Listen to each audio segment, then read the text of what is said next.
Hi,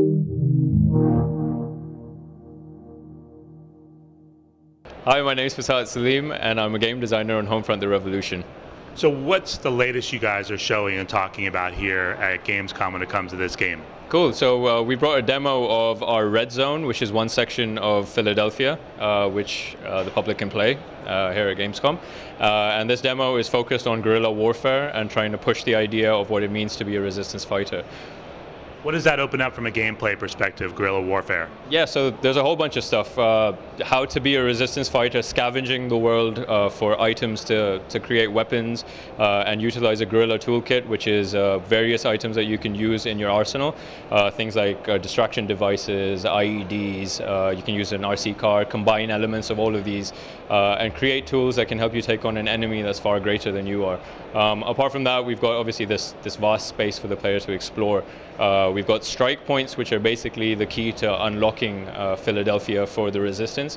It's basically key points that the player has to help take over from the KPA and then win them back for the resistance. So this is basically a fight for control of a district, one district at a time. So the more of these that the player takes, the more of a resistance presence they'll have in that space. But it's important to call out that it doesn't clear the space of the KPA or the enemy. They will always be there because they are the occupying force. The main idea is that you have more of a resistance presence, and they will basically help you in your missions from that point on in that space. How challenging are those strike point areas versus just the normal game?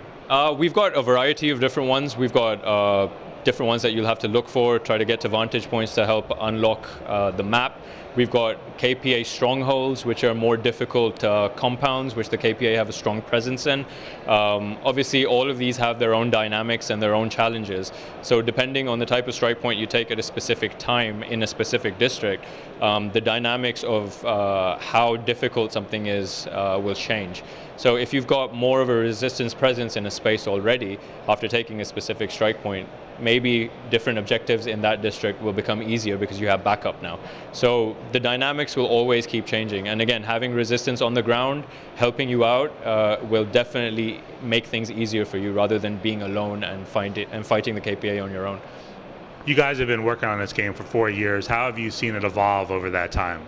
It's changed significantly from being a linear shooter, which was very much a sequel to the original Homefront, to becoming a completely new game, which only is utilizing the original Homefront's premise and is going open world, which is what we're here with now. So obviously that transition from being a linear shooter to going open world is a significant change, but it's allowed us to create an environment to actually showcase what it means to be a resistance fighter and what it means to actually fight for a city and try to take control back. So obviously it's a big city that we've created. Philadelphia is broken down into 3 different zones. We've got Red Zone, which is what we're showcasing here at Gamescom. We've got Yellow Zone, which is more of where the population is based. It's heavily patrolled, heavily policed, lots of cameras around, so it's very difficult to get around, so the dynamics change gameplay-wise.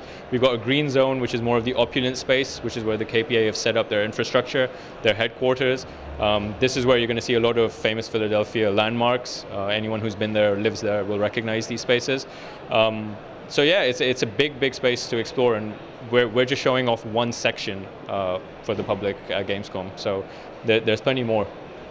What is it about Homefront do you feel that separates it from any other experience out there from a gaming perspective? For us, it's primarily the genuine, trying to give the player a genuine experience of what it means to be a resistance fighter, rather than being the hardened military soldier that has all the best weapons and all the grenades and can actually run into a gunfight head on and kill everyone.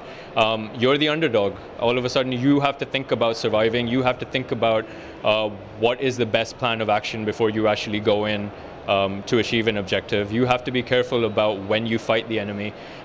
You don't want to just run in all guns blazing. You want to hit them when they're least expecting it. Use resistance tactics, hit and run, sabotage, stealth around, and then after you've hit them, get out of there as quickly as you can, because that's the most important thing.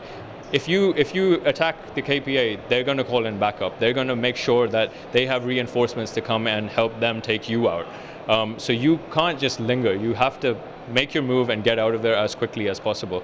Apart from that, as I mentioned, the Guerrilla Toolkit is fundamental to this. You don't have all the best weapons, so you have to craft your own items. You have to craft your own weapons, your own Guerrilla Toolkit devices. You have to utilize the world to construct health kits, because we don't have regenerating health.